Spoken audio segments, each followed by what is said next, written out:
नमस्कार दोस्तों, उत्कर्ष की ऑनलाइन क्लासेज में आपका हार्दिक स्वागत है और मैं उमेश कुमार। अपन चर्चा करने वाले हैं आज UPSC 2018 prelims GS paper first के इकोनॉमिक सेक्शन के कुछ क्वेश्चनों का सॉल्यूशन। दोस्तों ध्यान दें, ये जो हमारी श्रृंखला चल रही है इसमें अपन यूपीएससी में आए हुए गत वर्ष के पेपरों का क्या करते हैं, एक एनालाइज और विश्लेषण करते हैं ताकि आगे यूपीएससी में अपने को तैयारी किस प्रकार से करनी है और किस प्रकार के यूपीएससी द्वारा क्वेश्चन पूछे जाते हैं और उनका हल किस तरीके से एक संयमित तरीके से अपन करें, उनके बारे में अपन यहाँ पे क्या करेंगे, चर्चा करेंगे। कुछ ऐसी चीज़ें जो आपको यहाँ से क्लैरिटी मिलेगी, जो आगे अगर कभी उस तरह का क्वेश्चन आता है, क्योंकि देखो इकोनॉमी एकदम से कंसेप्चुअल चीज़ें बार बार इकोनॉमी द्वारा आईएएस में पूछी जा रही है और उसी कंसेप्चुअल टॉपिक अगर आपका एक बार क्लियर हो जाता है तो दोबारा आपको देखने को उसकी ज़रूरत नहीं पड़ती है। तो शुरू करते हैं अपना क्वेश्चन जो सीरीज है उसकी सॉल्यूशन। तो सबसे पहला जो आपके पास में क्वेश्चन है वो है, भारत में सार्वजनिक क्षेत्र के बैंक संचालन के संबंध में निम्नलिखित कथनों पर विचार कीजिए। सार्वजनिक बैंक संचालन के संबंध में यानी पब्लिक बैंक्स है, उनका किस प्रकार से संचालन किया जा रहा है उसके बारे में पूछना चाह रहा है। पहला ऑप्शन इसने कहा है, पिछले दशक में भारत सरकार द्वारा सार्वजनिक क्षेत्र के बैंकों में पूंजी के अंतर्वेशन में लगातार वृद्धि हुई है।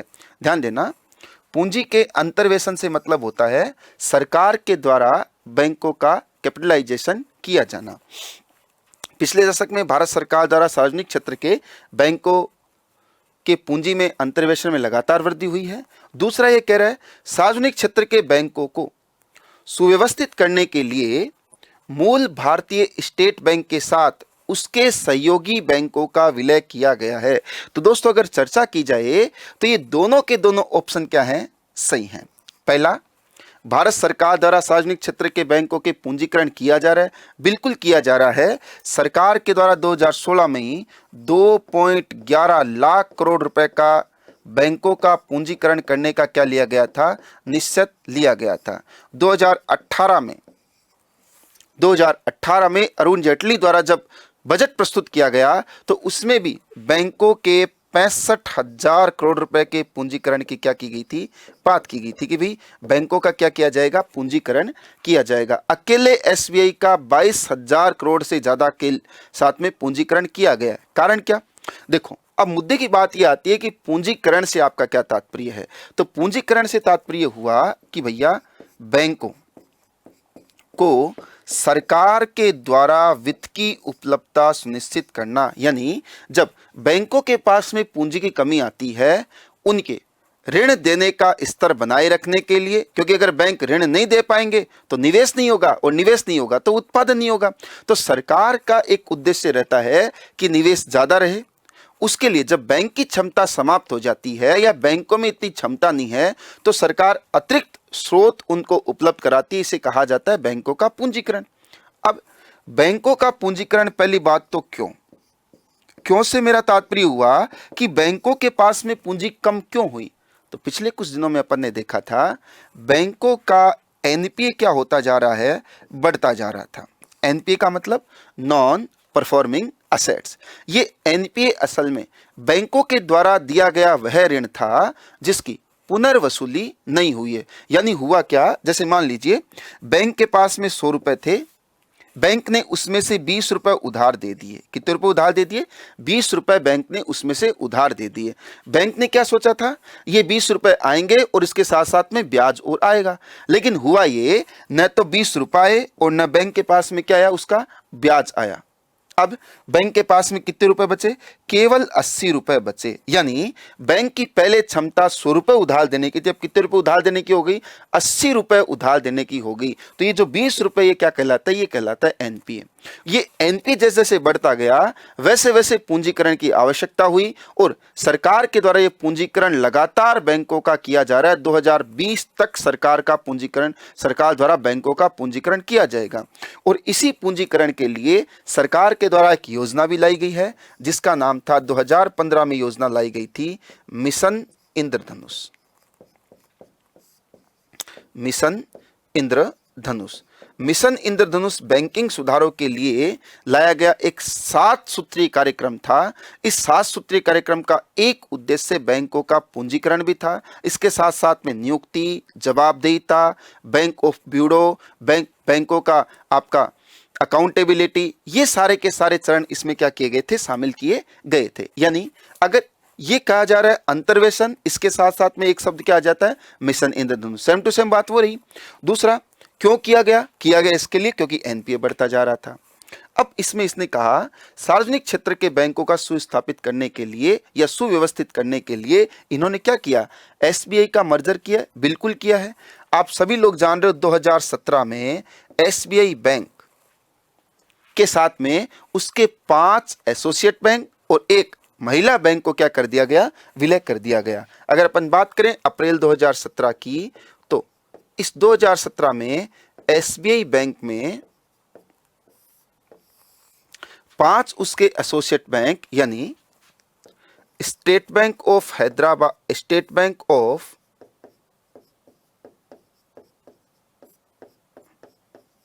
Hyderabad,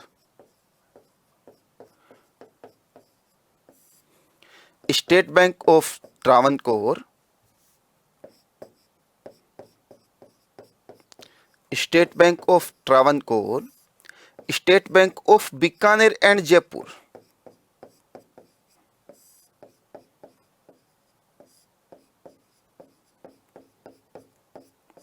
state bank of Mysore और स्टेट बैंक ऑफ पटियाला। कितने हो गए, 5 आपके एसोसिएटेड बैंक। कहने का मतलब हर स्टेट में अलग अलग बैंक अपने प्रोविंसेस के हिसाब से स्थापित किया गया था। ये भारतीय स्टेट बैंक के एसोसिएट या सहयोगी बैंक के रूप में कार्य करते थे, लेकिन बैंकों की व्यवस्था को बढ़ावा देने के लिए सुधार की प्रक्रिया के तहत सरकार ने विलय की प्रक्रिया को शुरू किया। और इस विलय की प्रक्रिया में 5 तो ये बैंक और इसके साथ साथ में एक भारतीय महिला बैंक। इस क्वेश्चन को भी पूछा गया कि कितनी बैंकों का विलय किया गया, तो 5 एसोसिएट बैंक और एक आपकी भारतीय महिला, 6 बैंकों का इसमें क्या कर दिया गया, विलय कर दिया गया। विलय की ये प्रक्रिया यही नहीं रुकी है दोस्तों, ध्यान करना। अगर ये पूछा जा सकता है तो अगला क्वेश्चन एक और है। हाल ही में आपने देखा होगा 2018 में बैंक ऑफ बड़ौदा के साथ में देना और विजया बैंक का विलय किया गया है। और इसके साथ साथ में 2020 में 10 बैंकों को आपस में मिलाकर 4 बैंकों में कन्वर्ट किया जा रहा है, यानी आपस में इनका मर्जर किया जा रहा है। इसमें PNB, corporation bank, United bank, Canara bank, Andhra bank, union bank, आपका ओरिएंटल बैंक, ये सारे के सारे बैंक क्या है, शामिल है। क्यों? क्योंकि अगर बैंकों में सुधार करना है तो ये छोटे छोटे जो बैंक है उनको समाप्त करके या उनका विलय करके एक बड़े बैंक संरचना का निर्माण करना है। क्योंकि अपनी आवश्यकता है, कुछ बैंक ऐसे होने चाहिए जो अंतर्राष्ट्रीय लेवल के हो, कुछ बैंक ऐसे होने चाहिए जो राष्ट्रीय लेवल के हो। लास्ट सरकार की मानना ये है, वित्त मंत्रालय का कहना ये है, अंत तक भारत में 12 महत्वपूर्ण बैंकों को रखा जाएगा, बाकी सभी बैंकों का क्या कर दिया जाएगा, विलय कर दिया जाएगा। क्यों किया जा रहा है? बैंकों की सुधार प्रक्रिया के तहत। तो ये कुछ बात हुई इस क्वेश्चन के बारे में। नेक्स्ट, अगला, निम्नलिखित मद पर विचार कीजिए। छिलका उतरे हुए अनाज, मुर्गी के अंडे पकाए हुए, संसाधित और डिब्बाबंद मछली, विज्ञापन सामग्री युक्त समाचार पत्र। उपयुक्त मदों में से कौन से जीएसटी यानी वस्तु व सेवा कर के अंतर्गत छूट प्राप्त हैं? किसे? विज्ञापन व जो आपका जीएसटी के अंतर्गत क्या दिया गया, छूट दिया गया है। दोस्तों अगर चर्चा करें तो छिलका उतरा हुआ प्याज, छिलका उतरा हुआ अनाज की चर्चा करें तो छिलका उतरे हुए अनाज पर कुछ समय के लिए सरकार ने जीएसटी लगाया था, लेकिन इस पे से जीएसटी वापस हटा दिया गया है, यानी इस पे भी जीएसटी नहीं है। मुर्गी के पकाए हुए अंडे, इस पे भी जीएसटी नहीं है। विज्ञापन सामग्री युक्त समाचार पत्र, इस पे भी जीएसटी नहीं है। जीएसटी केवल और केवल लगाया जा रहा है संसाधित और डिब्बाबंद मछली के ऊपर, संसाधित और डिब्बाबंद मछली के ऊपर 5% तक इस पे क्या लगाया जा रहा है, जीएसटी लगाया जा रहा है। क्वेश्चन ये कह रहा है कौन जीएसटी के अंतर्गत छूट प्राप्त है, तो आपका पहला, दूसरा और चौथा ये जीएसटी के अंतर्गत छूट प्राप्त है। तो ऑप्शन तो हो गया 3। अब बात करते हैं जीएसटी की। वस्तु व सेवा कर, एक देश एक कर के तहत जीएसटी जुलाई 2017 से भारत में अप्रत्यक्ष करों में सुधार करते हुए एकीकृत अप्रत्यक्ष कर लगभग 17 अप्रत्यक्ष करों को मिलाकर एक ही अप्रत्यक्ष कर स्थापित कर दिया गया, जिसे आपने क्या कहा, जीएसटी। 17 अप्रत्यक्ष करों को मिलाकर, करों को मिलाकर। अब ये जो 17 अप्रत्यक्ष कर को मिला के जीएसटी स्थापित किया गया, इसमें कहा गया अलग अलग मदों के लिए अलग अलग दरों के आधार पर इसको विभाजित किया गया। यानी सरकार ने यह निश्चित किया कि जो मदें ज्यादा आवश्यक है उनको जीएसटी से छूट प्रदान की जाए, और जो भोग विलास की वस्तुएं हैं उन पर टैक्स को क्या रखा गया, ज्यादा रखा गया। जीएसटी में अगर टैक्स दरों की बात करें या जीएसटी रेट की बात करें तो जीएसटी रेट में एक 0% यानी जिन पर जीएसटी नहीं लगाया जाएगा, एक आपकी 5%, 12%, 18% और 28%, इन दरों के साथ में जीएसटी को क्या किया गया, प्रारंभ किया गया है। अति आवश्यक जो चीजें हैं, जो गरीबों के लिए सबसे ज्यादा आवश्यक है, उन्हें ये कह सकते हैं जीएसटी से बाहर नहीं रखकर उस पे क्या लगा दिया गया, 0% कर लगा दिया गया है। कई सारे अप्रत्यक्ष करों को मिलाकर एक ही कर के में कन्वर्ट कर दिया गया। वो कौन सा कर हो गया, आपका जीएसटी कर हो गया। अगर जीएसटी की चर्चा की जाए तो जीएसटी एक्चुअल में एकीकृत अप्रत्यक्ष कर है, एकीकृत अप्रत्यक्ष कर है। यह है एक वेट आधारित कर प्रणाली है। वेट आधारित कर प्रणाली का मतलब वैल्यू एडेड टैक्स है। टैक्स हमेशा तभी लगाया जाएगा जब वस्तु या उत्पादन के मूल्य में क्या होगी, वृद्धि होगी। वस्तुओं और सेवाओं के उत्पादन के मूल्य में जब वृद्धि होगी तब क्या लगाया जाएगा, टैक्स इस पर लगाया जाएगा। वेट प्रणाली यही कहती है। और इसके अलावा अगर जीएसटी की बात करें तो जीएसटी बिंदु आधारित कर प्रणाली है। बिंदु आधारित कर प्रणाली का मतलब हो गया जीएसटी डेस्टिनेशन बेस्ड टैक्स है। डेस्टिनेशन बेस्ड टैक्स का मतलब यह होता है कि कर वहीं पे ही लगाया जाएगा जहां पर वस्तु का क्या किया जाता है, उपभोग किया जाता है। अंतिम उपभोक्ता को कर का क्या करना होगा, भुगतान करना होगा। क्योंकि अप्रत्यक्ष कर प्रणाली में होता क्या है, कर लगाया कहीं और जाता है और कर वसूला किसी और से जाता है। इसी जीएसटी की अगर आगे थोड़ी सी और चर्चा की जाए तो जीएसटी अलग अलग प्रकार से जीएसटी को विभाजित किया गया है। एक सीजीएसटी जिसे आप कहते हो केंद्र सरकार का जीएसटी, एक एसजीएसटी जिसे अपन कहते हैं राज्य सरकार का जीएसटी, और एक आईजीएसटी इंटर स्टेट जीएसटी, यानी जहां पर दो राज्यों के बीच में वस्तुओं की खरीद बिक्री होती थी उस समय पर टैक्स लगाया जाता था केंद्र सरकार के द्वारा, लेकिन अब जीएसटी आने से इसे कहा जाने लगा है आईजीएसटी। स्टेट गवर्नमेंट के जो टैक्स थे वो एसजीएसटी में शामिल हो जाएंगे और सेंट्रल गवर्नमेंट का जो टैक्स थे वो किस में शामिल हो गए, सीजीएसटी में शामिल हो गए हैं। लेकिन इसमें ध्यान दें, अप्रत्यक्ष करों में एक कर और भी है, सीमा कर। सीमा कर को जीएसटी में शामिल नहीं किया गया है। ध्यान देना, सीमा कर जीएसटी में अभी तक शामिल नहीं किया गया है। और इसके साथ साथ में शराब को भी जीएसटी में शामिल नहीं किया गया है। जीएसटी की परिभाषा को ही देखा जाए तो आपको पता चलेगा कि शराब को छोड़कर सभी वस्तुएं और सेवाएं जीएसटी के तहत शामिल होंगी। शराब को जीएसटी में शामिल नहीं किया गया है। अब आप कहोगे पेट्रोल और डीजल, पेट्रोल और डीजल पर जीएसटी लगाया नहीं गया है। जब भी जीएसटी काउंसिल चाहेगी जीएसटी लगा देगी, लेकिन शराब तो जीएसटी की परिभाषा में ही शामिल नहीं है। अगर शराब पे जीएसटी लगाना होगा तो सरकार को जिस तरीके से 101वें संविधान संशोधन के तहत जीएसटी लागू किया गया है, उसी तरीके से जीएसटी की परिभाषा में परिवर्तन करने के लिए संविधान में क्या करना होगा, संशोधन करना होगा। तो ये कुछ बात हुई किसके बारे में, जीएसटी के बारे में। नेक्स्ट अगला, निम्नलिखित में से कौन भारत के सभी एटीएम को जोड़ता है। एटीएम,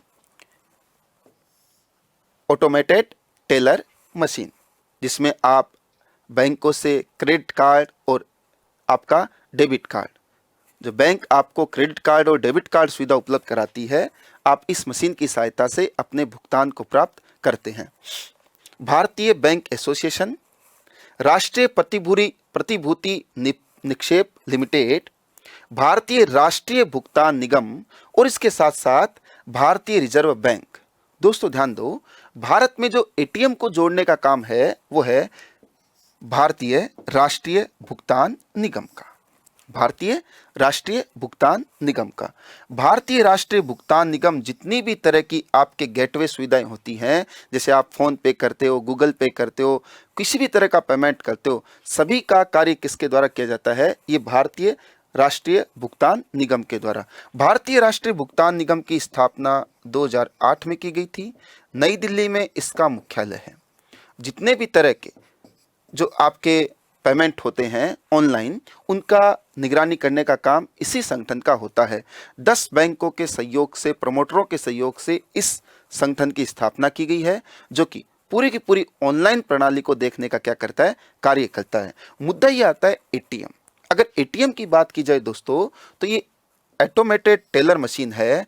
इसका सबसे पहले संचालन अमेरिका में किया गया था, लेकिन इसे बाद में बंद कर दिया गया और विधिवत रूप से इसका जो संचालन है वो इंग्लैंड यानी लंदन में बर्कले बैंक की सहायता से किया गया था। बर्कले बैंक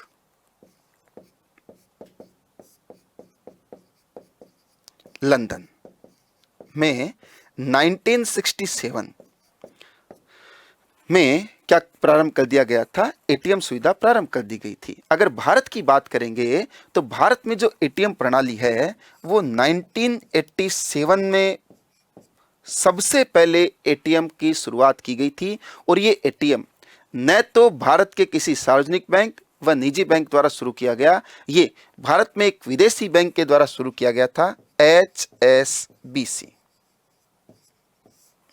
HSBC बैंक के द्वारा इस एटीएम का क्या किया गया था, प्रारंभ किया गया था। आज तो कई सारे एटीएम आपको देखने को मिल जाते हैं, लेकिन सबसे पहले शुरुआत किसकी द्वारा की गई थी, HSBC बैंक के द्वारा शुरुआत की गई थी। तो क्वेश्चन का आंसर क्या हुआ, भारतीय राष्ट्रीय भुगतान निगम। नेक्स्ट आगे,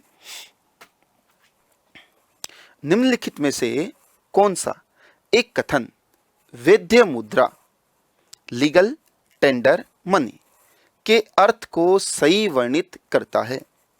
लीगल टेंडर, न्यायालय में विधिक मामलों के लिए फीस चुकाने के जो मुद्रा दी जाती है, वह मुद्रा जो ऋणदाता अपने दावों को निपटाने में स्वीकार करने के लिए बाध्य होता है। चेक, ड्राफ्ट, विनिमय विलय आदि के रूप में बैंक मुद्रा, किसी देश में चलन में धातु मुद्रा। दोस्तों ध्यान दें, न्यायालय में विधिक मामलों के लिए फीस चुकाने में जो मुद्रा दी जाती है। दूसरा इसने कहा है कि कोई मुद्रा जो ऋणदाता, ध्यान दें, लीगल टेंडर से मतलब या वैध मनी से मतलब ये होता है वह मुद्रा जो देश में किसी प्राधिकारी संस्था के द्वारा संचालित की जाती है या जारी की जाती है और ऋणदाताओं को अपने भुगतान को स्वीकार करने के लिए उस मुद्रा को ग्रहण किया जाता है, या फिर कोई भी व्यक्ति अपने ऋणों के निपटान के लिए उस मुद्रा को दे सकता है, कोई भी उसके लिए मना नहीं करेगा। इसे क्या कहा जाएगा, लीगल टेंडर या फिर वैध मनी कहा जाता है। तो आंसर क्या हुआ इसका, आंसर हो गया इसका बी। वैध मनी से तात्पर्य आपका होता है वह मुद्रा जो ऋणों के भुगतान के लिए स्वीकार की जाती है, या फिर आपका जो भी भुगतान है, आपके ऊपर जो भी ऋण है, उसके एवज में आप उस मुद्रा को देकर उस ऋण से आप क्या हो सकते हो, बरी हो सकते हो, उस ऋण से आप छूट पा सकते हो। यहां पे इसने कहा चेक, ड्राफ्ट, विनिमय बिल। ध्यान देना दोस्तों, चेक, ड्राफ्ट आदि को मनी तो स्वीकार किया जाता है, लेकिन ये पूर्ण रूप से मनी नहीं है, इसलिए इनको अल्टरनेटिव मनी या फिर वैकल्पिक मुद्रा कहा जाता है। इनको अल्टरनेटिव मनी या फिर इसे क्या कहा जाता है, वैकल्पिक मुद्रा कहा जाता है। किसी देश के चलन में धातु मुद्रा, अगर मैं धातु मुद्रा की बात करूं तो धातु मुद्रा असल में उस मुद्रा का उतना ही मूल्य होता है जितना उस धातु का मूल्य है। यानी जैसे मानो सोने का सिक्का, सोने के सिक्के की चर्चा करें तो सोने के सिक्के का मूल्य उतना ही होगा जितना उसमें सोना लगा हुआ है। मुद्रा किसका हुआ, धातु का। इसलिए इस मुद्रा को कहा जाता है वस्तु मुद्रा या फिर कमोडिटी मनी।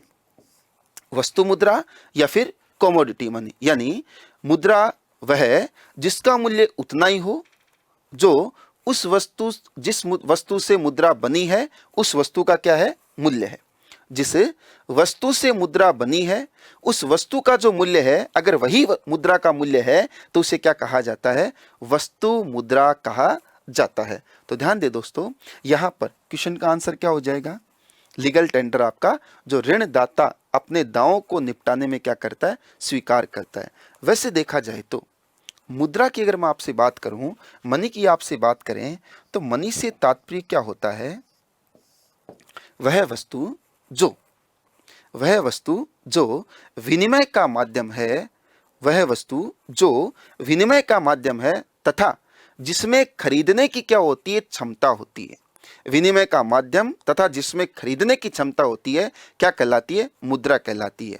मुद्रा कई प्रकार की मुद्राओं को विभाजित किया जाता है। जैसे एक शब्द आता है प्लास्टिक मनी, जैसे अपन एटीएम कार्ड, डेबिट कार्ड आदि को काम में लेते हैं तो ये प्लास्टिक के बने होते हैं, इन्हें क्या कहा जाता है, प्लास्टिक मनी कहा जाता है। वस्तु मुद्रा, वस्तु मुद्रा से तात्पर्य होता है जिस वस्तु की मुद्रा बनी होती है उतना ही मुद्रा का मूल्य होता है, उसे वस्तु मुद्रा कहा जाता है। एक आपकी आभासी मुद्रा,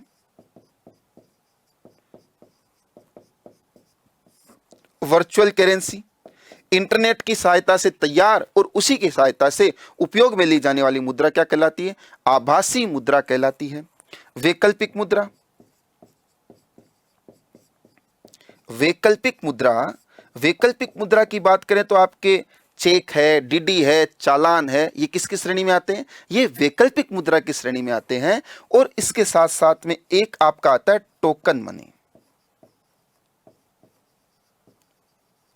टोकन मनी जिसे कहते हैं प्रतीक मुद्रा। जैसे कागज के नोट, ये क्या है, एक तरीके से टोकन के रूप में काम आते हैं, ठीक है ना। लिखा होता है 2000 रुपए, अब 2000 रुपए उस पर लिखा हुआ है, इसका मतलब उस कागज की वैल्यू थोड़ी है, नहीं, एक टोकन के रूप में ये कार्य करता है, इसलिए इसको क्या कहा जाता है, टोकन मनी कहा जाता है। और वैध मुद्रा के बारे में अपन जान ही चुके हैं।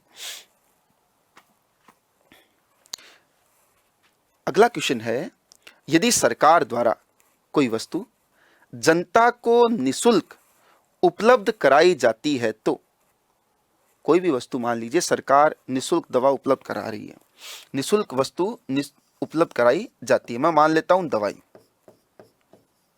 क्वेश्चन को देखते हैं। कभी भी इकोनॉमिक का क्वेश्चन सोल्व करते समय अच्छे से पहले क्वेश्चन को समझना है। ये एक ही बात करे, सरकार कोई निशुल्क दवाई उपलब्ध कराती है, निशुल्क वस्तु उपलब्ध कराती है तो विकल्प लागत शून्य होती है, विकल्प लागत की उपेक्षा की जाती है, विकल्प लागत को उत्पादन के उपभोक्ता से कर देने वाली जनता को अंतरित कर दिया जाता है, विकल्प लागत को उत्पाद के उपभोक्ता से शासन को अंतरित कर दिया जाता है। एक बात हमेशा ध्यान करना, कोई भी वस्तु है वो उपयोगी तब होगी जब उत्पादन प्रक्रिया का क्या होगी, हिस्सा होगी। अगर कोई वस्तु उत्पादन प्रक्रिया का हिस्सा बनती है तो उत्पादन की उसमें लागत आएगी कि नहीं आएगी, उत्पादन की तो इसमें लागत रहेगी। जैसे मान लीजिए गेहूं है, किसान ने गेहूं का उत्पादन किया तो उसकी मजदूरी भी है, उसने बीज पे ही पैसे खर्च किए होंगे, उसके द्वारा सिंचाई पे ही पैसे खर्च किए गए हैं, उर्वरक भी उसमें डाले गए हैं, और सरकार ने आपको वो गेहूं निशुल्क उपलब्ध करवा दिया, इसका मतलब ये थोड़ी कि उसकी कोई लागत नहीं रही, नहीं, ऐसा नहीं है। सरकार ने सबसे पहले एमएसपी पर किसानों से अनाज खरीदा। एमएसपी मान लो गेहूं के लिए 18 रुपए सरकार निर्धारित कर रखी थी पर केजी, तो सरकार ने किसान को 18 रुपए दिए और सरकार उपभोक्ता को वो गेहूं मान लीजिए निःशुल्क उपलब्ध करा देती है। अगर उपभोक्ता को गेहूं निःशुल्क उपलब्ध हुआ है, इसका मतलब क्या हुआ, उपभोक्ता के एवज में जो राशि थी, इसका भुगतान किसने कर दिया, इसका भुगतान सरकार ने कर दिया है। जो मूल्य उपभोक्ता वहन करता, वह मूल्य किसके द्वारा वहन किया गया है, सरकार के द्वारा वहन किया गया है। दवाई, निःशुल्क दवाई उपलब्ध कराई जा रही है। निःशुल्क दवाई उपलब्ध कराई जा रही है, इसका मतलब थोड़ी कंपनी में दवाई उत्पादन की लागत नहीं हो रही, नहीं, ऐसा नहीं हो रहा। सरकार के द्वारा सामाजिक स्तर को बनाए रखने के लिए कुछ ऐसी सुविधाएं निःशुल्क उपलब्ध कराई जाती हैं ताकि जनता पर वित्तीय भार नहीं पड़े। उसके एवज में भुगतान कौन करता है, उसके एवज में भुगतान कौन करता है, सरकार करती है।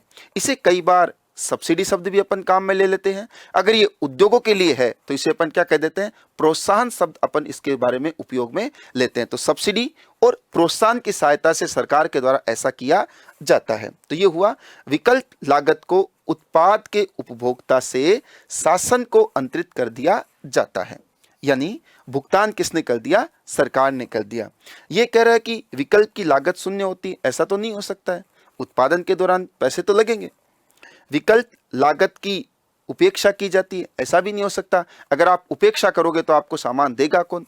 फिर ये कह रहा है विकल्प लागत को उत्पादन के उपभोक्ता से कर देने वाली जनता को अंतरित कर दिया जाता है। हाँ बिल्कुल ठीक है, एक बात आप मान के चलो कि कर देने वाली जनता, कर सरकार की इनकम है और उसी कर की सहायता से सरकार के द्वारा क्या किया जाता है, उसी कर की सहायता से जो आय होती है उसी को सब्सिडी के रूप में सरकार खर्च करती है। लेकिन ऐसा थोड़ी जिसने कर दिया उसी को ही दे दिया जाता है, नहीं, ऐसा नहीं होगा। सरकार जो मूल्य वहन करती है वह उपभोक्ता को निःशुल्क उपलब्ध हो जाता है। तो इसमें ऑप्शन कौन सा सही हुआ, चौथा ऑप्शन इसमें क्या होगा, सही होगा। नेक्स्ट, अगला, निरपेक्ष या प्रति व्यक्ति, निरपेक्ष या प्रति व्यक्ति वास्तविक जीएनपी की वृद्धि आर्थिक विकास की ऊंची दर का संकेत नहीं करती है यदि। क्वेश्चन को आराम से समझना, यहां पे 2-3 बातें दी गई हैं। सबसे पहले ये कह रहा है निरपेक्ष रूप से प्रति व्यक्ति वास्तविक जीएनपी, प्रति व्यक्ति वास्तविक जीएनपी। प्रति व्यक्ति वास्तविक जीएनपी का मतलब हो गया ग्रोस नेशनल प्रोडक्ट।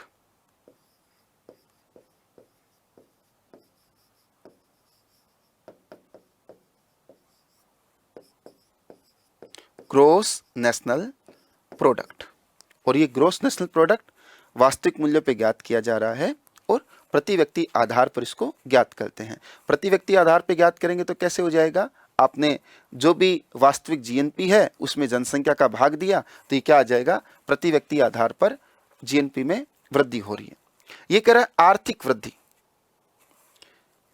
विकास की ऊंची दर का संकेत नहीं करती है। हुआ ये जीएनपी में वृद्धि हो रही है।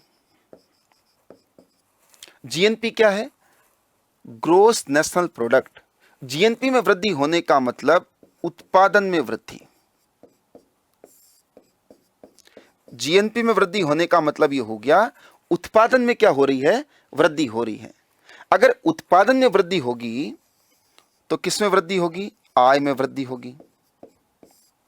उत्पादन वृद्धि और आय वृद्धि, ये जो प्रक्रिया है इसे कहा जाता है आर्थिक समृद्धि। ध्यान देना, इसे कहा जाता है आर्थिक समृद्धि, इकोनॉमिक ग्रोथ। यानी इकोनॉमिक ग्रोथ से तात्पर्य हुआ उत्पादन और आय में वृद्धि होना। इकोनॉमिक ग्रोथ के बाद में जो अगला चरण होता है उसे कहा जाता है आर्थिक विकास।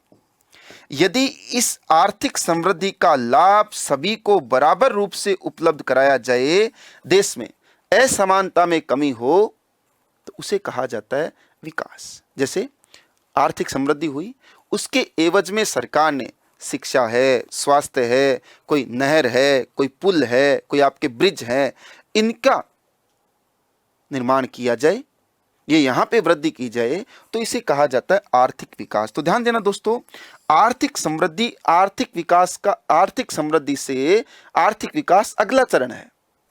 और आर्थिक विकास का जो अगला चरण होता है वो होता है आपका समावेशी विकास। यदि विकास की प्रक्रिया में सभी को शामिल कर लिया जाए तो इसे कहते हैं समावेशी विकास। और इस समावेशी विकास के अगला जो चरण होता है वो होता है सतत विकास, जिसे आप कहते हो सस्टेनेबल डेवलपमेंट। सतत विकास या फिर सस्टेनेबल डेवलपमेंट। 12वीं पंचवर्षीय योजना का लक्ष्य, जो आपका यूपीएससी ने पिछले वर्ष पूछा था, 12वीं पंचवर्षीय योजना का लक्ष्य था सतत विकास। 11वीं पंचवर्षीय योजना में क्या कहा गया था? समावेशी विकास। 10वीं पंचवर्षीय योजना में कहा गया था आर्थिक विकास। और 9वीं पंचवर्षीय योजना का लक्ष्य था आर्थिक समृद्धि। सबसे पहले वृद्धि से आर्थिक समृद्धि, वो समृद्धि का उपयोग करने पर विकास। विकास यदि सभी को समान रूप से, जो भी लोग बाहर रह गए हैं उनको भी अगर अपन इसमें शामिल कर लें, जैसे अभी कहा जा रहा है सभी के लिए आवास, सभी को बिजली, सभी को पानी, सभी को घर, ये क्या है? ये समावेशी विकास। जो विकास की प्रक्रिया से बाहर रह गए उन्हें भी शामिल करना। और विकास ऐसा होना चाहिए, इस पीढ़ी के लिए तो है ही है, अगली आने वाली पीढ़ी के लिए भी अपन संसाधनों को सहेज के रखें। अगर अपन संसाधनों को सहेज के रखते हैं तो इसे क्या कहा जाता है? इसे कहा जाता है सतत विकास। अब इसका कहने का तात्पर्य हुआ, देखते हैं क्या क्वेश्चन पूछना चाह रहा है। ये कह रहा है कि आर्थिक वृद्धि तो हो रही है, लेकिन ये आर्थिक वृद्धि आर्थिक विकास दर का संकेत नहीं करती है। क्यों नहीं करती है? पहला, औद्योगिक उत्पादन कृषि उत्पादन के साथ साथ बढ़ने में विफल रह जाता है। ऐसा तो कुछ नहीं है, उत्पादन बढ़ रहा है तो आय बढ़ रही है। कृषि उत्पादन औद्योगिक उत्पादन के साथ साथ बढ़ने में विफल रह जाता है। निर्धनता और बेरोजगारी में वृद्धि होती है। निर्यातों की अपेक्षा आयात तेजी से बढ़ते हैं। यहां पे जो सबसे सटीक ऑप्शन होगा वो क्या होगा? निर्धनता और बेरोजगारी में वृद्धि होती है। एक तरफ देश में आय बढ़ रही है और दूसरी तरफ देश में निर्धनता और बेरोजगारी में क्या हो रही है? वृद्धि हो रही है। इसका मतलब यह हुआ, कुछ लोग ऐसे हो सकते हैं जिनकी आय बढ़ती जा रही है, लेकिन कुछ लोग ऐसे हैं जिनकी आय गिरती जा रही है, जिनका स्तर गिरता जा रहा है। केवल 50 लोगों की आय बढ़ी है और 500 लोगों की आय में कमी आ गई, इसे विकास नहीं कहा जाएगा। हाँ, ये हो सकता है अगर मान लीजिए अंबानी, अडानी, बिरला, टाटा, इनकी इनकम को देखें तो एक बार इनकम, देश की टोटल इनकम देखेंगे तो बढ़ जाएगी, इसे कहते हैं समृद्धि। अगर इस इनकम का समान वितरण नहीं है, सभी को इसको लाभ नहीं मिला, तो इसे विकास नहीं कहेंगे। और आप एक तरफ कह रहे हो निर्धनता और बेरोजगारी में वृद्धि हो रही है, इसका मतलब ये तो लाभ से बाहर ही आ गए। अगर इनको लाभ मिलता तो निर्धनता क्यों होती और बेरोजगारी क्यों होती? तो ऑप्शन इसका क्या होगा? निर्धनता और बेरोजगारी में वृद्धि होना। अगला, निम्नलिखित कथनों पर विचार कीजिए। एक संकल्पना के रूप में, एक थ्योरी के रूप में मानव पूंजी निर्माण, ह्यूमन कैपिटल फॉर्मेशन की बेहतर व्याख्या उस प्रक्रिया के रूप में की जाती है जिसके द्वारा, यानी ये ह्यूमन कैपिटल फॉर्मेशन किस प्रकार से होता है उसकी अपने से चर्चा करना चाह रहा है। किसी देश के व्यक्ति अधिक पूंजी का संचय कर पाते हैं, देश के लोगों के ज्ञान, कौशल स्तरों और क्षमताओं में वृद्धि हो पाती है, गोचर धन का संचय हो पाता है, अगोचर धन का संचय हो पाता है। दोस्तों ध्यान देना, मानव पूंजी या मानव संसाधन, मानव पूंजी निर्माण से तात्पर्य होता है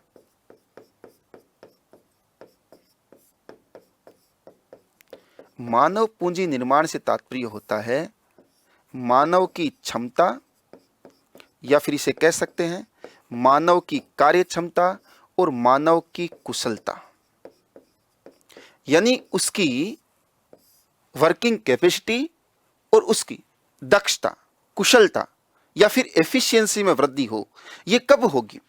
एक व्यक्ति के द्वारा किए जाने वाले कार्यों की एफिशिएंसी में वृद्धि कब होगी? जब वो शिक्षित हो, जब उसके पास में स्वास्थ्य के सभी संसाधन हो, आईटी सूचना प्रौद्योगिकी का उसको ज्ञान हो, तो मानव की क्षमता अपने आप ही क्या होगी? बढ़ेगी। अगर ये सारी चीजें मनुष्य को उपलब्ध करवाई जाती है तो उसे क्या कहा जाता है? उसे कहा जाता है मानव पूंजी का निर्माण। और अगर बात करूं आपसे तो आपके नोबेल पुरस्कार विजेता अर्थशास्त्री अमर्त्य सेन का तो कहना यह है, किसी भी देश के विकास का तात्पर्य वहां पर मानव संसाधन का विकास होना है। यानी विकास का तात्पर्य क्या होता है? मानव संसाधन विकास। मानव संसाधन, मानव संसाधन विकास। और इसी मानव संसाधन के विकास के लिए भारत में 8वीं पंचवर्षीय योजना, कई बार इस क्वेश्चन को भी पूछा जा चुका, 8वीं पंचवर्षीय योजना में लक्ष्य रखा गया था मानव संसाधन का क्या करना? विकास करना। भाई मान लो एक बीमार आदमी ज्यादा गति से काम करेगा या एक स्वस्थ व्यक्ति काम करेगा? एक स्वस्थ व्यक्ति काम करेगा। एक इंजीनियर और एक मैकेनिक, दोनों को देखें, क्या अंतर है? इंजीनियर पढ़ा लिखा मैकेनिक है, मैकेनिक अनपढ़ इंजीनियर है। इनमें इससे ज्यादा और कोई अंतर नहीं है। फिर भी इंजीनियर की एफिशिएंसी कार्य करने की ज्यादा होती है, यानी वो जितना काम करता है उसकी उत्पादकता ज्यादा होती है। उत्पादकता बढ़ी कब? जब मानव संसाधन का क्या हुआ? निर्माण हुआ। मानव संसाधन का निर्माण होगा तो अपने आप ही देश की उन्नति होगी। तो इसने क्या कहा? इसने कहा कि किस प्रक्रिया को इसके रूप में देखा जाता है? तो ये क्या हो जाएगा?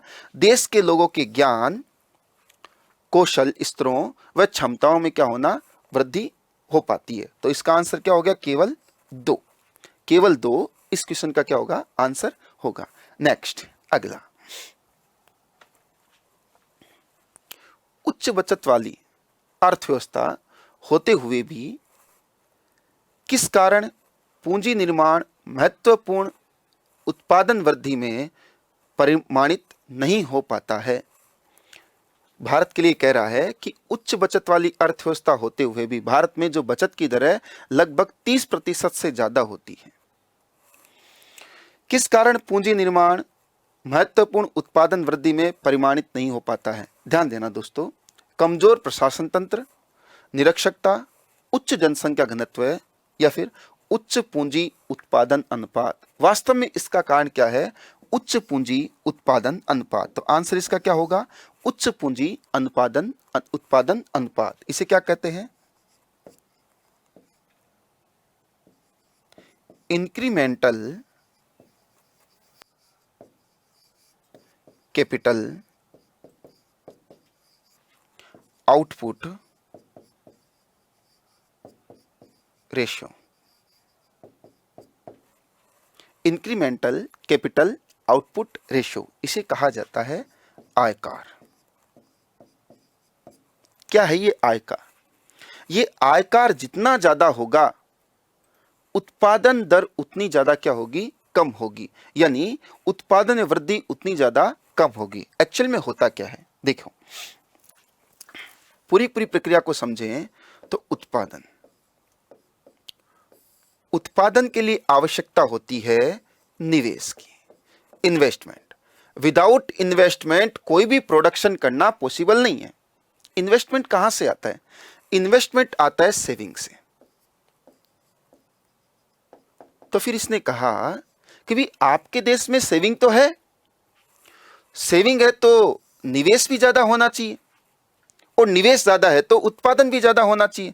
हो क्या रहा है? निवेश तो ठीक है लेकिन निवेश के मुकाबले उत्पादन का लाभ नहीं मिल पा रहा है। इसका कारण है आयकार का क्या होना? ज्यादा होना। क्या होता है आयकार? आयकार से तात्पर्य होता है दोस्तों, जैसे मान लीजिए मैंने निवेश किया x रुपए का और उससे उत्पादन हुआ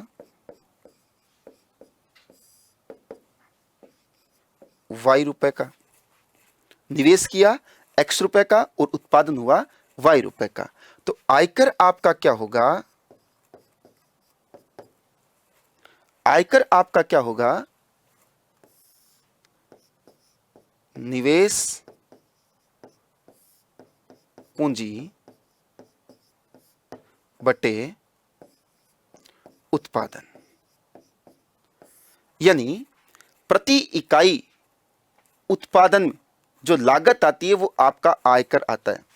प्रति इकाई उत्पादन लागत।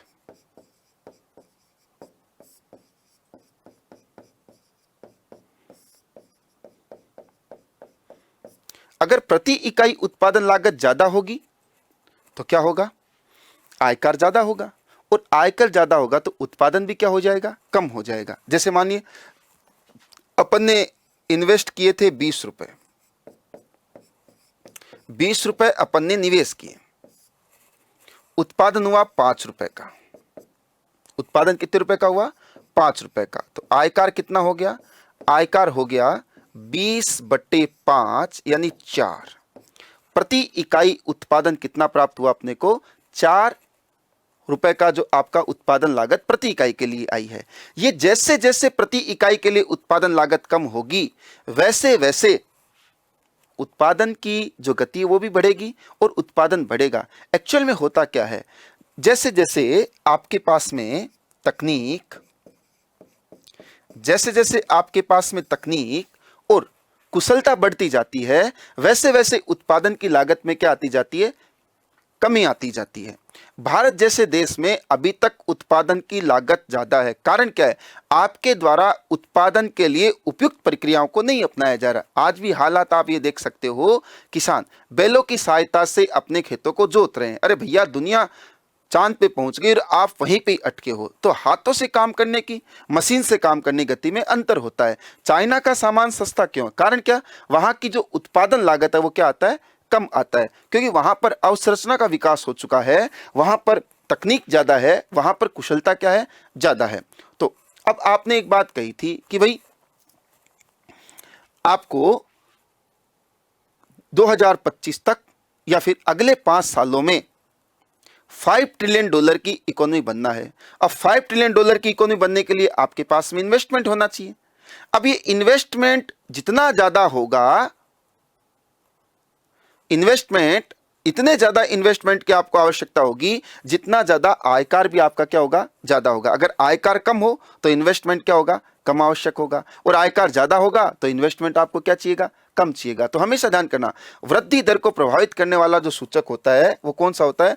आपका पूंजी उत्पादन अनुपात। और उच्च पूंजी उत्पादन अनुपात जितना ज्यादा होगा उतनी ही उत्पादन की लागत ज्यादा होगी, और जितनी उत्पादन की लागत ज्यादा होगी उत्पादन में वृद्धि उतनी ज्यादा क्या हो जाएगी? कम हो जाएगी। तो ये बात हुई दोस्तों, बचत होने के बावजूद भी देश में उत्पादन में वृद्धि परिणत होने का कारण है उच्च पूंजी उत्पादन अनुपात। नेक्स्ट, अगला जो क्वेश्चन आपके सामने है, निम्नलिखित कथनों पर विचार कीजिए। भारतीय रिजर्व बैंक भारत सरकार की प्रतिभूतियों का प्रबंधन और प्रयोजन करता है, किंतु राज्य सरकार की प्रतिभूतियों का नहीं। भारत सरकार कोष पत्र यानी ट्रेजरी बिल जारी करती है और राज्य सरकारें कोई कोष पत्र जारी नहीं करती है। कोष पत्र, ट्रेजरी बिल अपने सममूल्य से बट्टे पर जारी किए जाते हैं। ध्यान दें, पहले ये कह रहा है भारतीय रिजर्व बैंक भारत सरकार की प्रतिभूति। प्रतिभूति से मतलब ये होता है भारत सरकार की सिक्योरिटी। भारत सरकार कोई बॉन्ड जारी करती है, कोई मान लीजिए डिबेंचर जारी करती है, तो भारत सरकार की कोई भी प्रतिभूति है इसका प्रबंधन और प्रयोजन करता है। बिल्कुल, भारत सरकार के जारी किए गए जो भी बॉन्ड होते हैं उनको खरीदने बेचने का कार्य किसके द्वारा? इस बैंकों के द्वारा, आरबीआई द्वारा बैंकों से करवाया जाता है, किंतु राज्य सरकार की प्रतिभूतियों का नहीं। राज्य सरकार द्वारा इस प्रकार की कोई भी प्रतिभूतियां जारी नहीं की जाती है। ठीक है, नेक्स्ट, अगला ये कह रहा है भारत सरकार कोष पत्र जारी करती है और राज्य सरकारें कोष पत्र जारी नहीं करती। बिल्कुल ठीक बात है आपकी। ये पहला ऑप्शन आपका गलत हो चुका, क्योंकि राज्य सरकारें तो कोष पत्र जारी नहीं करती, प्रतिभूतियां जारी नहीं करती। ये कह रही है भारत सरकार कोष पत्र जारी करती है और राज्य सरकार कोई कोष पत्र जारी नहीं करती है। बिल्कुल ठीक बात है भैया। Treasury bill, treasury bill actual में देखा जाए तो ये केंद्र सरकार की उधारी का साधन है। किसका साधन है? उधारी का साधन है। ट्रेजरी बिल से तात्पर्य आपका होता है उधारी का साधन जो अल्पकाल के लिए जारी किए जाते हैं, 1 साल से कम के होते हैं, उन्हें क्या कहा जाता है? Treasury bill. Treasury bill actual में एक बॉन्ड की तरह ही होता है, लेकिन जो अल्प समय का बॉन्ड होता है उसे क्या कहा जाता है? ट्रेजरी बिल कहा जाता है। भारत सरकार इसको क्या करती है? जारी करती है। कोष पत्र ऑफर अपने सममूल्य से बट्टे पर जारी किए जाते हैं। बिल्कुल ये बात भी सही है और ये ऑप्शन भी आपका क्या होगा? सही होगा। जैसे मान लीजिए भारत सरकार को 1,000 रुपए का ट्रेजरी बिल जारी करना है, या फिर भारत सरकार के द्वारा 1,000 रुपए का ट्रेजरी बिल जारी किया गया है। तो ये जो ट्रेजरी बिल है ये कहा जाएगा कि मान लीजिए हम 6 महीने बाद खरीद लेंगे, हम 3 महीने बाद खरीद लेंगे, हम मान लीजिए 14 दिन बाद खरीद लेंगे, 7 दिन बाद खरीद लेंगे। तो जो ये आपका ट्रेजरी बिल जारी किया जाता है, ये 1,000 रुपए का ट्रेजरी बिल 1,000 पे नहीं बेचा जाएगा। 1,000 रुपए का ट्रेजरी बिल मान लीजिए 920 रुपए पर बेच दिया। अब खरीदने वाला क्यों खरीदेगा? खरीदने वाला इसलिए खरीदेगा, सरकार ने 920 में जारी किया है और 80 रुपए में 80 रुपए ज्यादा फायदा देकर सरकार उसको खरीद लेगी, क्योंकि इसका मूल्य कितना है? 1,000 रुपए इसका मूल्य है।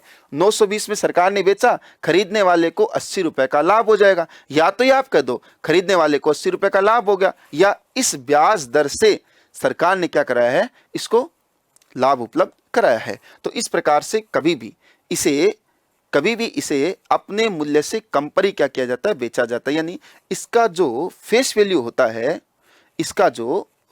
होता है उससे हमेशा कम ही इसका क्या रहता है? मूल्य रहता है। तो यानी कोष पत्र ऑफर अपने सममूल्य से बट्टे का मतलब इसका डिस्काउंट पर इसको जारी किया जाता है। डिस्काउंट यानी 1,000 रुपए का 920 रुपए में यानी 80 रुपए क्या हो गया? डिस्काउंट हो गया। तो कौन सा इसमें ऑप्शन सही हो जाएगा? दूसरा और तीसरा ऑप्शन सही है, यानी सी इसका क्या होगा? सही आंसर होगा। नेक्स्ट, अगला आगे चर्चा करें तो निम्नलिखित कथनों पर विचार कीजिए। पूंजी पर्याप्तता अनुपात, कैपिटल एडिकेसी रेशो, वह राशि है जिसे बैंकों को अपनी निधियों के रूप में रखना होता है, जिससे वे यदि खाता धारकों द्वारा देयताओं का भुगतान नहीं करने से कोई हानि होती है तो उसका प्रतिकार कर सकें। CAR का निर्धारण प्रत्येक बैंक द्वारा अलग अलग किया जाता है। ध्यान दे दोस्तों, CAR एक्चुअल में CAR बैंक द्वारा निधियों के रूप में रखी गई वह राशि होती है जब कभी घाटे की अवस्था ऐसी आती है उससे निपटने के लिए। तो ये जो डेफिनेशन दी गई है बिल्कुल ठीक है। CAR का निर्धारण प्रत्येक बैंक द्वारा अलग अलग किया जाता है, नहीं, इसका निर्धारण बेसल नॉर्म के अकॉर्डिंग RBI द्वारा किया जाता है और उतना ही सभी बैंकों को कार क्या करना पड़ता? रखना पड़ता है। तो ये आपका ऑप्शन क्या हो गया? गलत हो गया। तो आंसर इसमें कौन सा होगा? केवल एक इसमें आंसर सही है। समझते हैं पहले कार को, capital adequacy ratio.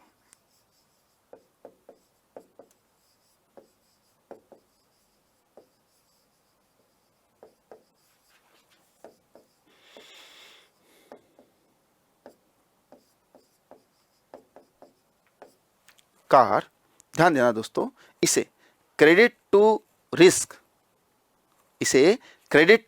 Risk assets ratio भी कहा जाता है।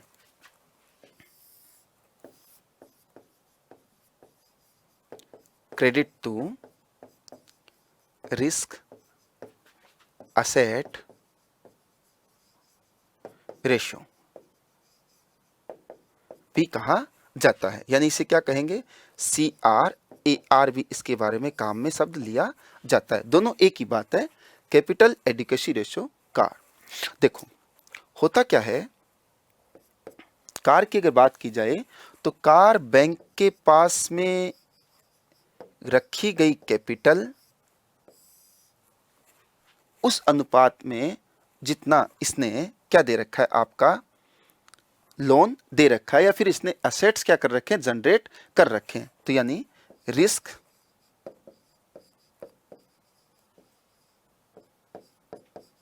वेटेज इसके असेट्स,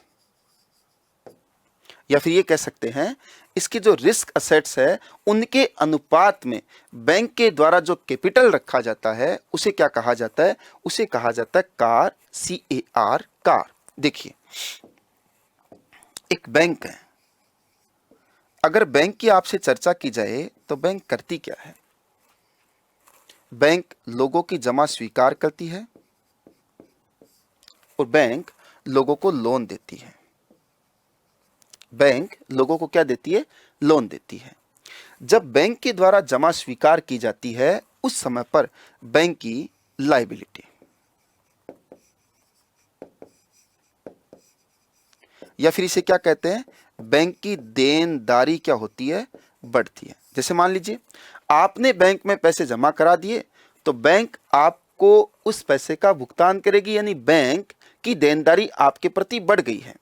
दूसरा, बैंक का काम होता है लोन देना। लोन जब बैंक देती है तो लोन देकर बैंक अपने असेट्स क्या करती है? तैयार करती है। असेट्स या फिर परिसंपत्ति तैयार करती है। यहां पे दो शब्द आते हैं बैंक में जब पढ़ते हैं तो, एक देनदारी और एक परिसंपत्ति। अब इसको अच्छे से आपको समझना चाहिए। एक देनदारी होती है और एक परिसंपत्ति होती है।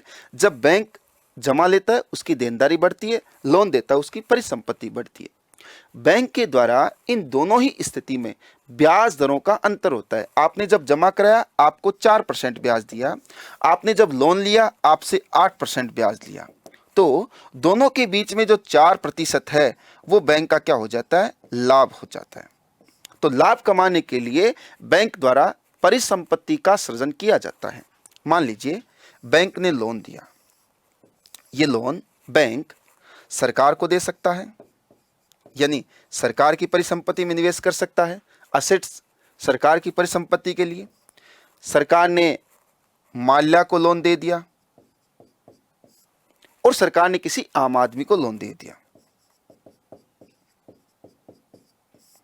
अभी जो सरकार को लोन दिया है ये तो बिल्कुल कोई भी इसमें रिस्क नहीं है, आज नहीं तो कल आएगा। आम आदमी को लोन दिया, हो भी सकता है आए या नहीं आए।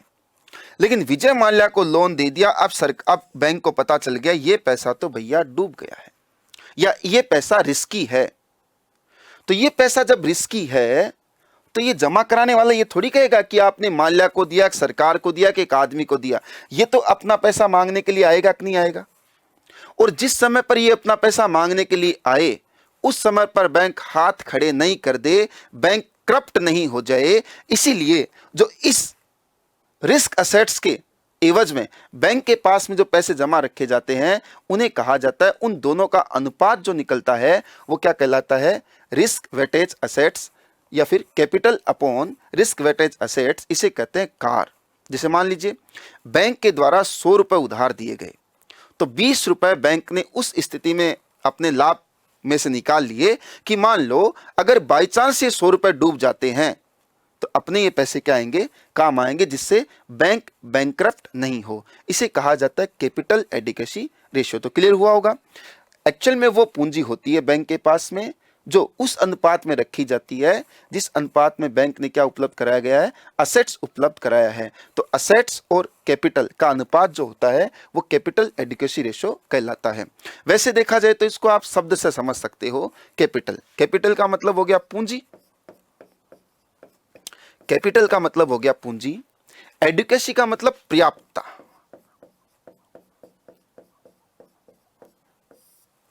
पर्याप्तता किसकी? कैपिटल की। रेशियो, रेशियो का मतलब हो गया अनुपात। किसके अनुपात में? किसके अनुपात में? अनुपात में उसके में जो आपने रिस्क असेट जनरेट किया है। समझ में आई आपको? रिस्क असेट्स आपने जनरेट किया है उसके अनुपात में जो पैसा है, जो कैपिटल आप रखते हो उसे कार कहा जाता है।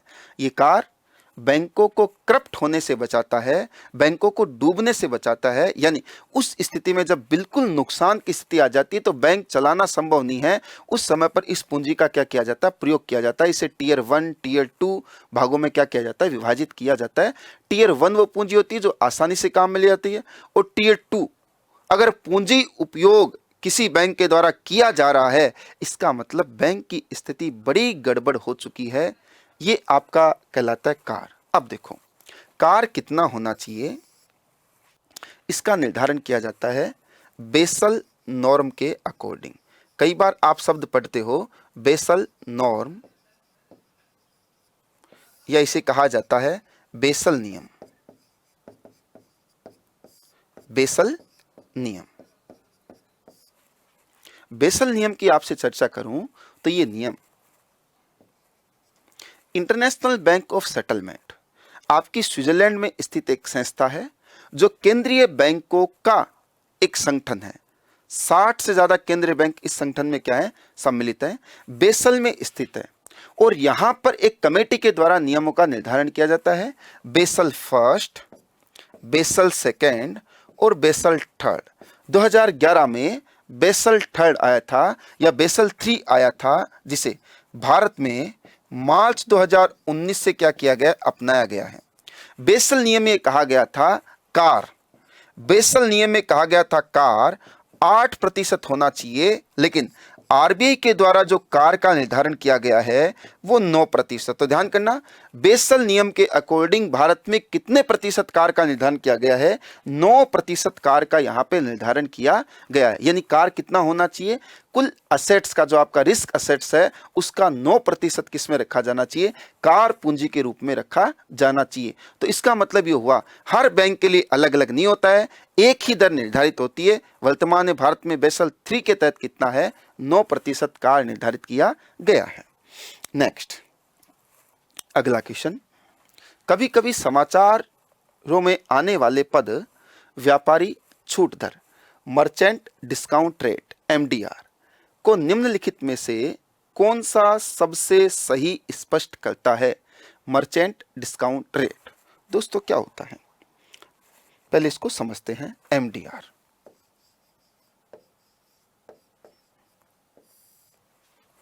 ये आपका मर्चेंट डिस्काउंट रेट आपको लगता होगा छूट है, छूट नहीं है, ये शुल्क है।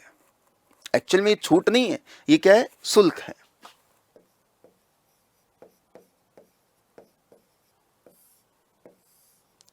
शुल्क तो इसका भुगतान कौन करता है,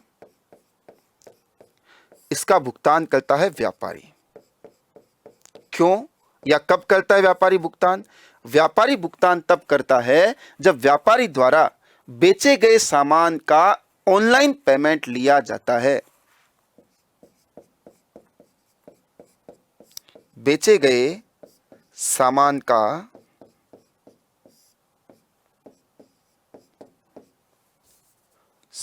का भुगतान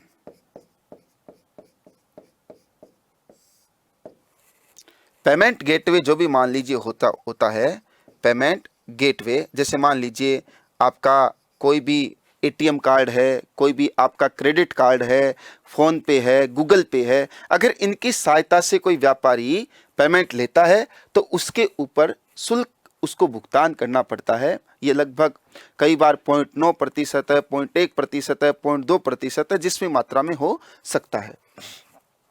व्यापारी पे ये शुल्क लगाता कौन है, व्यापारी पे शुल्क लगाता है बैंक। व्यापारी पे शुल्क लगाता है बैंक।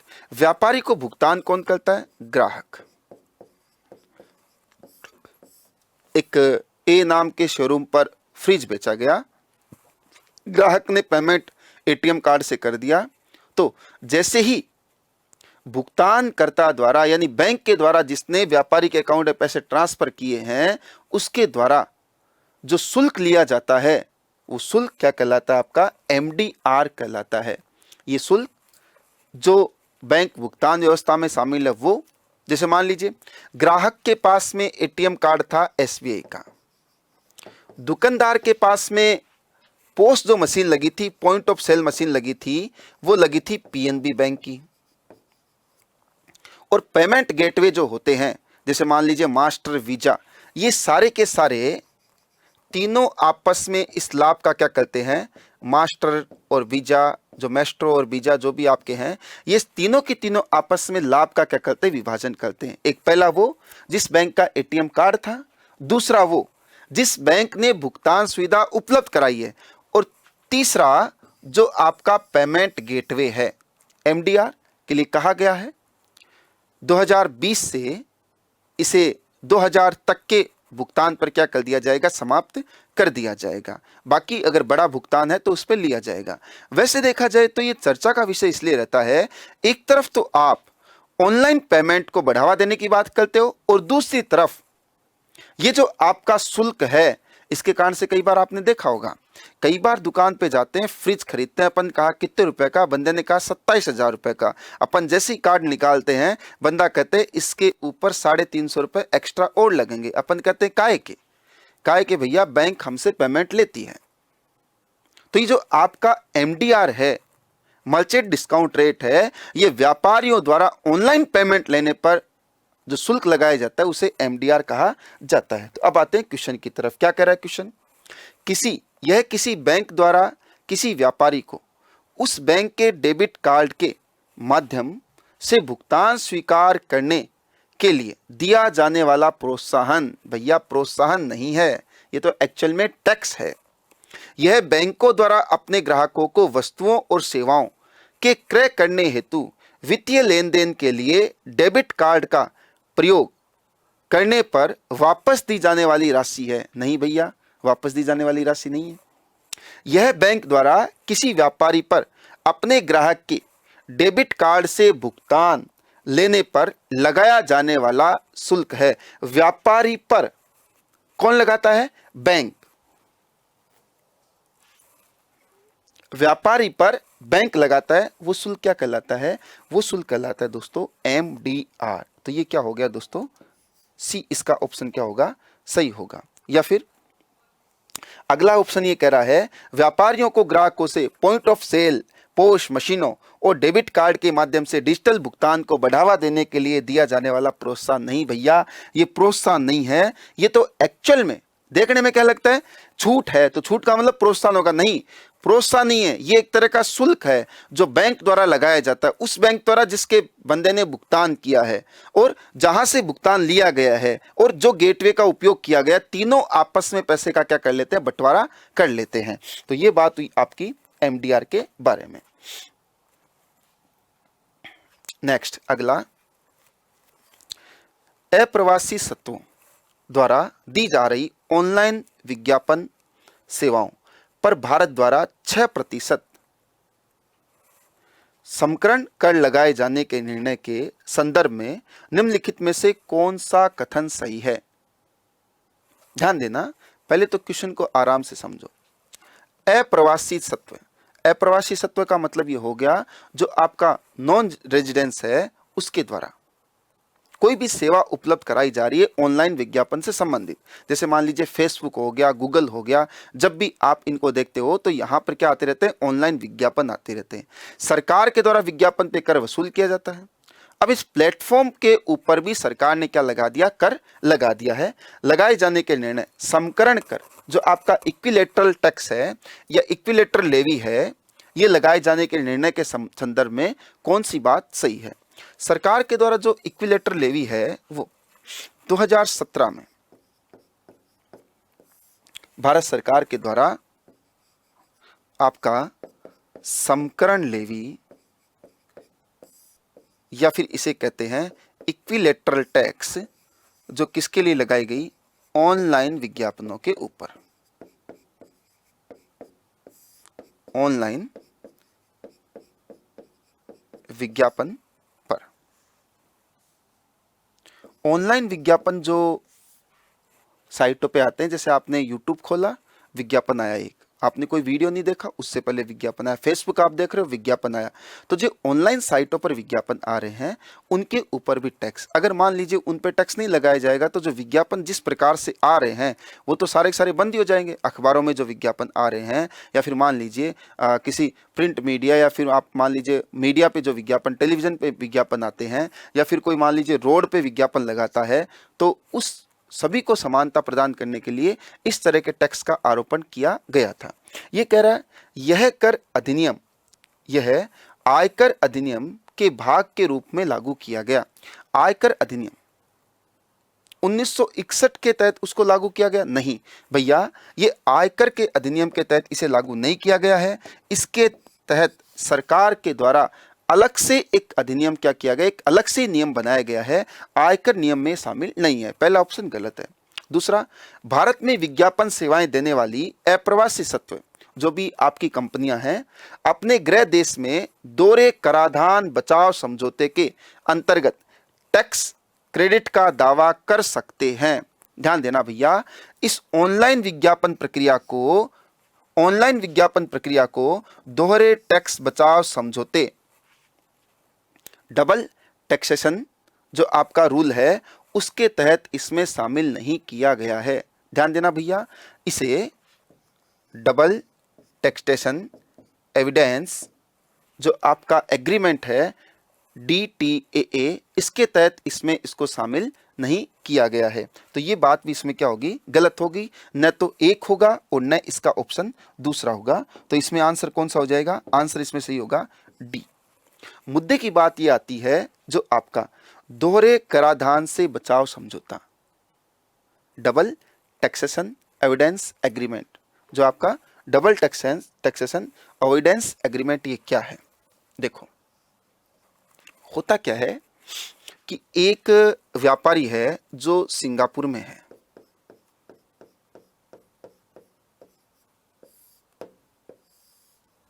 ठीक है, और वो व्यापारी इंडिया में आना चाहता है।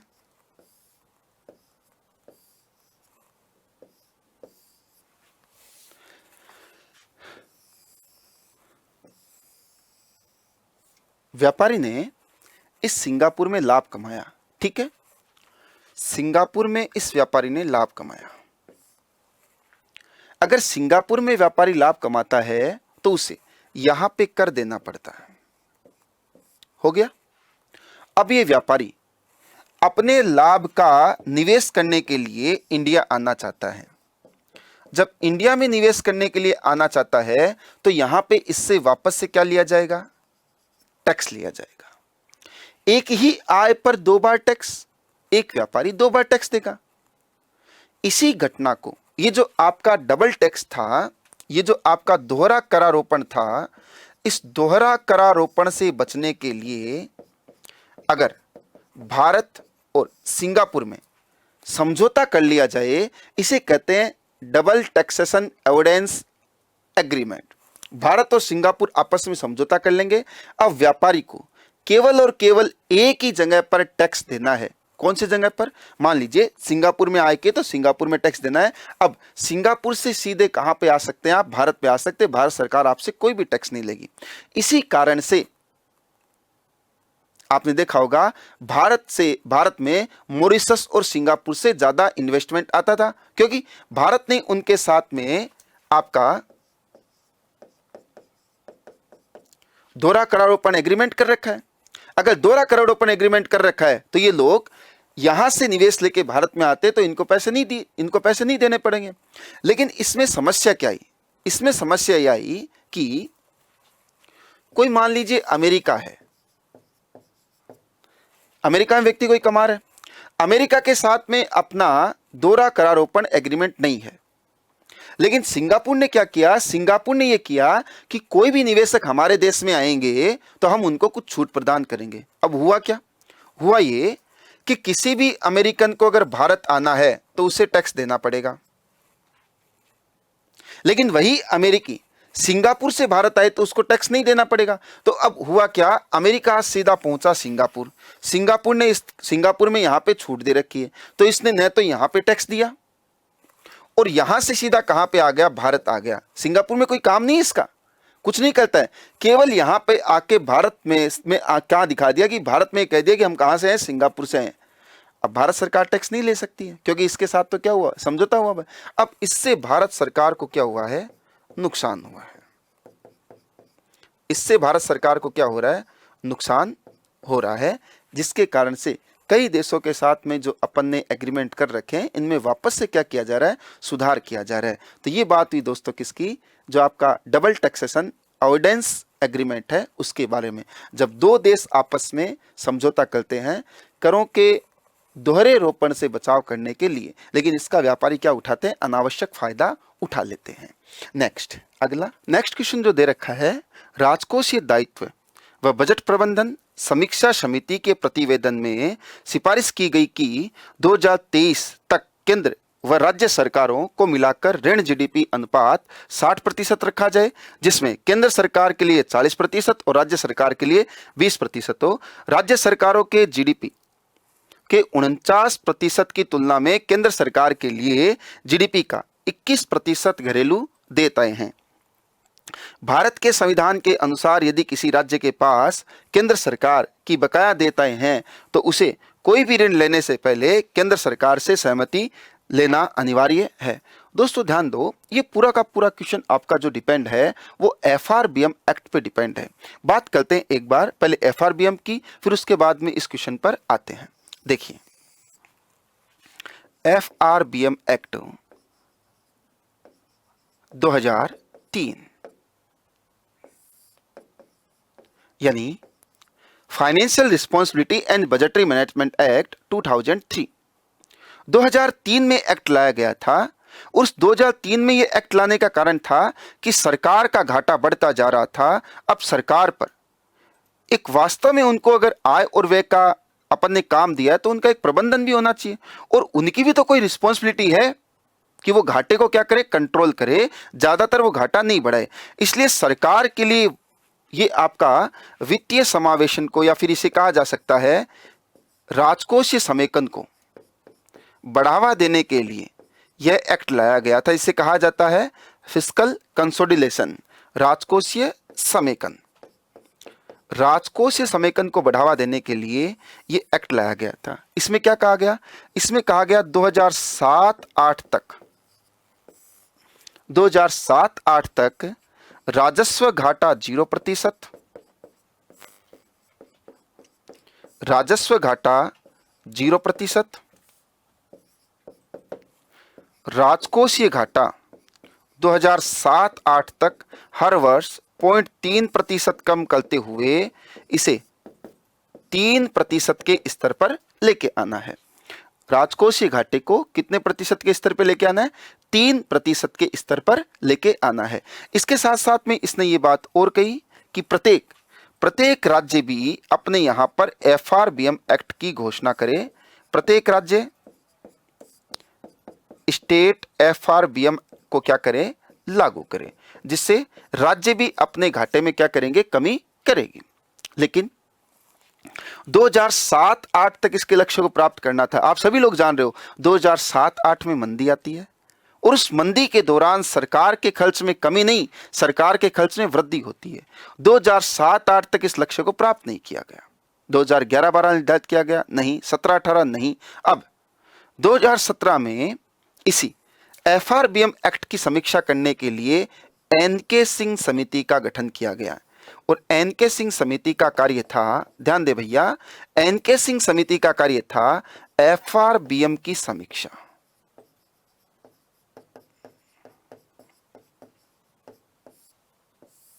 एफआरबीएम की समीक्षा और एफआरबीएम की समीक्षा करने के लिए आपके एनके सिंह ने 2023 तक लक्ष्य को क्या कर दिया?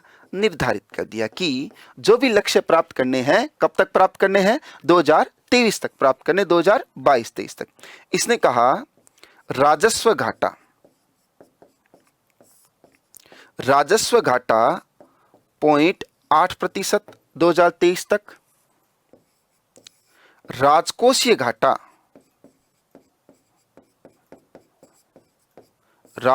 घाटा 2.5%, जिसमें 0.5 का प्लस और 0.5 का माइनस क्या है? स्वीकार्य। समझ आए? ज्यादा से ज्यादा हो तो 3 हो जाए और कम से कम हो तो 2 हो जाए। ऐसा भी नहीं कि सरकार अपना घाटा बिल्कुल क्या कर दे, राजकोषीय घाटे को 0 कर दे। और इसने कहा कि ऋण जीडीपी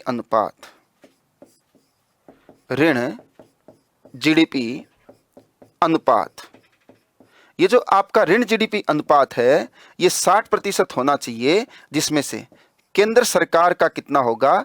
40% और राज्य सरकार का कितना होगा?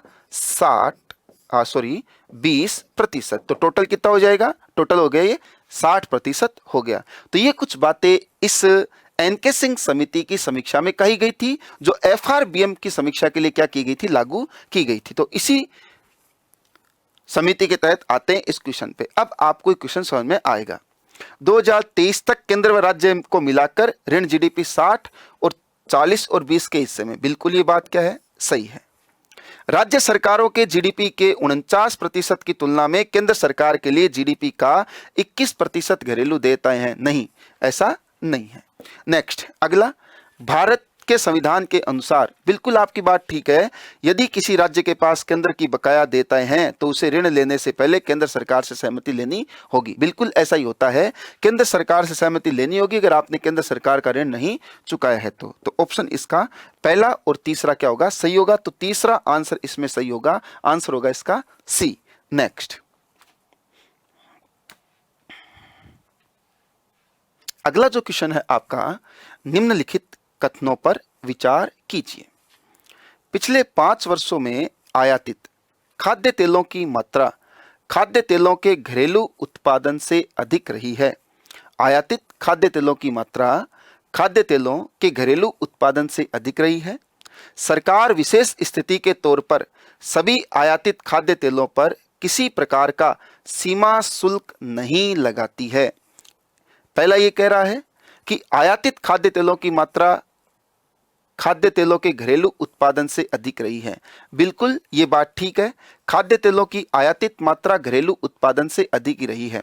अगर देखा जाए तो दोस्तों 11 मिलियन टन अगर तेल आयात किया जाता है तो घरेलू जो उत्पादन होता है लगभग 4-5 मिलियन टन ही क्या होता है, घरेलू उत्पादन होता है।